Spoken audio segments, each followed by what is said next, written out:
Fala galera, boa noite.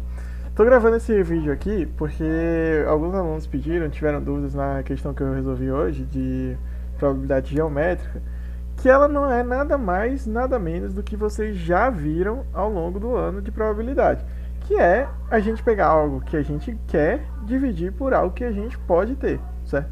Então, o que a gente tinha até agora, que a probabilidade era casos favoráveis sobre casos possíveis.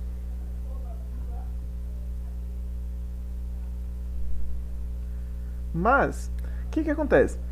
Agora, quando a gente está falando sobre áreas, a gente vai ter área favorável. Então, ó, em vez da gente ter esse casos, isso aqui vai virar área. Isso aqui é a mesma coisa. Área. Beleza?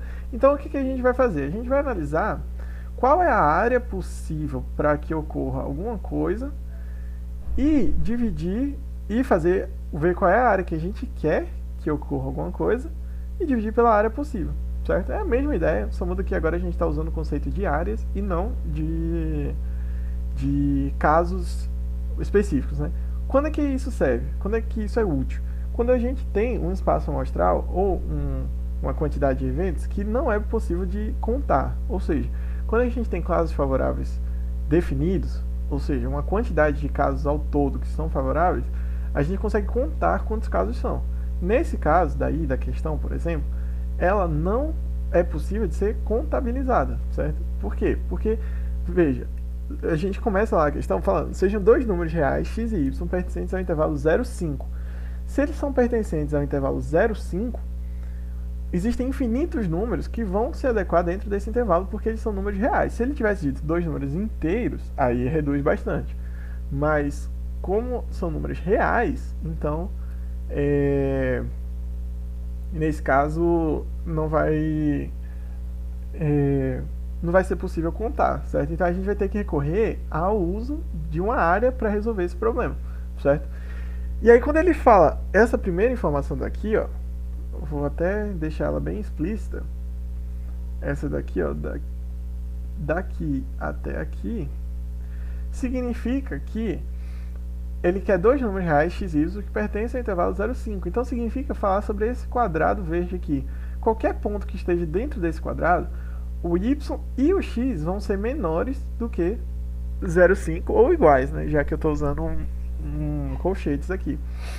Então qualquer ponto que eu escolho aqui, eu vou estar escolhendo um número menor que 5, obrigatoriamente. Mas a segunda restrição do problema é que ele quer que obedeça a essa relação aqui também. Certo? Então, só um detalhezinho que acabou passando despercebido na hora que eu estava preparando a questão. Preparando não, né? Na hora que eu copiei a questão da prova de 2020, né? Que aqui teria que ser um menor ou igual, beleza? Para que a gente possa considerar essa reta daqui também. Mas o que essa relação significa? Até agora, o que a gente já viu? A gente viu 2x menos 6 igual a y, que isso daqui vai significar uma reta, certo? Que é o que a gente já viu até agora, que vai ser essa reta pontilhada que está aqui, beleza? Mas, o que acontece? Quando a gente usa desigualdade, significa que a gente está analisando outros valores além dessa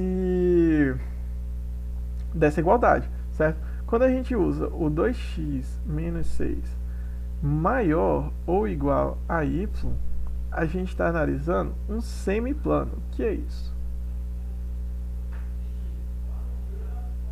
Esse semiplano, ele é toda essa região pontilhada aqui.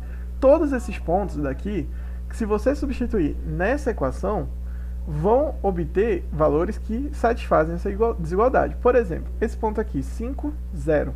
Se eu substituir aqui, eu vou ter 2 vezes 5, menos 6, ou seja, 10 menos 6, que dá 4. O meu y, nesse ponto daqui, ele é 0. Então, ficou 4 maior ou igual a 0. Ok, certíssimo. Então, eu estou analisando pontos desse semiplano daqui. Uma dica que eu dou é, se você está analisando uma desigualdade em relação a uma reta, ou você vai obter esse lado, ou vai obter esse lado dessa reta, né? Então desenha ela e pega um ponto em um dos lados. Se satisfazer isso daqui, é o lado que esse ponto está. Se não, é o outro, beleza? Nesse caso daqui, como foi que eu fiz? Eu vi essa desigualdade e eu falei, vamos ver esse ponto 5, 0. Esse ponto 5, 0, ele satisfaz essa igualdade. Quer dizer que eu estou analisando toda essa área aqui à direita da minha reta, beleza? Bom, então a gente quer valores que satisfaçam tanto esse quadrado quanto essa desigualdade, ou seja, tem que ser valores que estão dentro desta areazinha aqui, ó.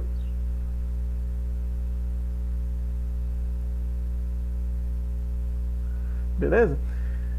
Então, o que a gente tem que fazer? Vamos calcular qual é a área, essa área vermelha, certo? Então, resolução.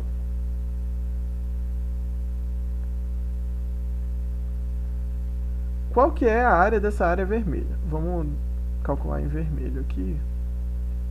Área vermelha. A área vermelha, ela é um triângulo. Se você colocar a equação dessa reta aqui, você vai ver que ela passa por esse ponto 5, 4. Deixa eu escrever ele aqui.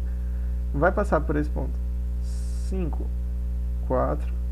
E vai passar por esse ponto daqui, que é o 3, 0.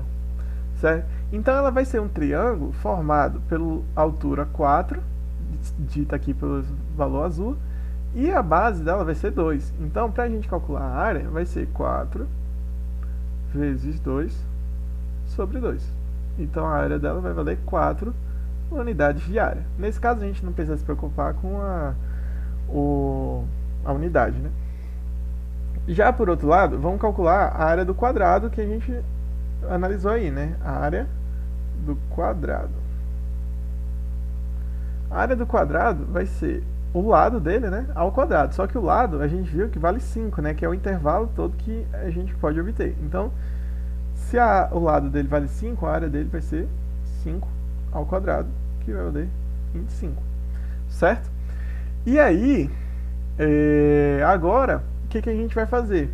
Como eu falei lá em cima, vai pegar a probabilidade sendo a área que a gente quer que aconteça, né? Ou seja, a área que vai satisfazer o que a gente quer, dividido pela a área total possível, que é 25. Certo? E aí isso daí vai gerar o valor de 0,16 ou 16%. Então, o que a gente pode tirar disso daí?